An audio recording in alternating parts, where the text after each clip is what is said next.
In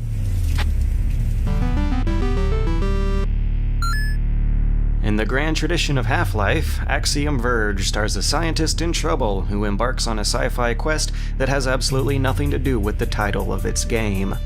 Axiom Verge is a 2D side-scrolling Metroid em-up made by Thomas Happ, who spent 5 years putting it together as a side project during his career in AAA gaming. It's a clear Metroid homage, through and through. The beginning has you doing little more than shooting fixed-path crawlers with a slow little blaster, but after about 12 to 15 hours of inquisitive backtracking, you'll soon be grappling, teleporting, and flying all over the place with a liberating sense of movement, while exploding anything whose general direction you vaguely point your character at. It has a surprisingly large weapon wheel of different attacks that all get used surprisingly often, thanks to the versatility of their designs. The focus here is on projectile spread patterns, trading off power with spread coverage. Very, very generous coverage. You have a lot of different tools for weeding enemies out of different spots or firing at them without necessarily having to aim at them, which unfortunately means that much of the combat ends up being about cheesing the AI into walls they can't maneuver around, rather than skillfully dodging their attacks.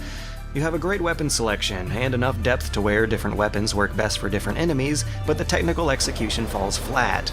That's just one promising setback that makes Axiom Verge one of the better, but not one of the best, Metroid clones out there. But, as a good Metroid clone, it still has to do a few things right. Most importantly is the design of those hidden player abilities. The usual staple of upgrades, like the double jump and the wall jump and whatnot, only exist here with unusual twists attached to them. Like the Freeze Ray spin-off here is something called the Address Disruptor, which doesn't just freeze some enemies and turn them into walkable platforms, but also changes the AI and the mechanical rules of other enemies to make them drop health, turn friendly, change size, or create lines of solid walkable platform. Most of your upgrades feel like entirely new creations. My favorite is this remote drone you can use in place of a morph ball, complete with its own little damage cannon and health bar. You don't just remote control your way through puzzles designed for it, you can also use it to scout upcoming areas or take damage for you during trickier battles. All of the new abilities can be used both for puzzles and for combat, as you gradually chip away at more of the honeycomb level design, with emphasis on the gradual.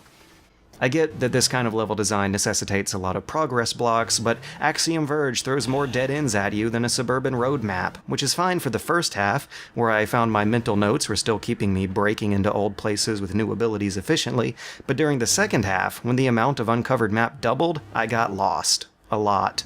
I recommend jotting down notes for this game. It doesn't often intend for you to backtrack too very far, but my shameful incompetence at deciphering its clues had me running through the entire game multiple times looking for some round hole for whatever round peg I found hours earlier. Your mileage may vary, but I got stuck for about 3 hours. It was a compelling search. I did find quite a few health and power upgrades during the adventure, but languishing for hours because of a puzzle queue that just made me feel stupid once I finally discovered it was not a positive experience. I wasn't actually missing some obscure clue. It turns out I just hadn't wrapped my head around one of the game's most liberating movement abilities. Spoiler alert. I did expect to feel at least a little bit illiterate at some point in this game. After all, Super Metroid has that glass tube in Meridia that you have to power bomb through, and Axiom Verge has a 2-tile thick wall that eventually you can simply teleport through.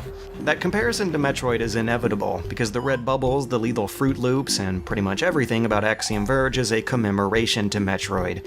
It's seriously just one purple jellyfish away from bordering on IP infringement. It's a fan game in all but the name. And though a well-made fan game is always a treat for fans in question, they're not exactly known for high quality. Plus, pixelated Metroidvanias, even ones made by one person, aren't exactly a starving genre. Between the combat design, the drone, and the glitch disruptor, I can't say that Axiom's not innovative, but it's so clearly iterative. The whole time I was having flashbacks to Cave Story and La Mulana and thinking on what they did to elevate the genre that Axiom does not. It's clear that a lot of love and appreciation for Metroid games went into this thing, but sadly not a lot of original thought of its own seems to have made it through. This is probably the most Me Too homage game I've played since Lone Survivor. And I have the same problem here that I did there. It's a game so engrossed by how much it loves its predecessor that it can't manage to stylistically grow up and prove itself as a worthy successor of its own.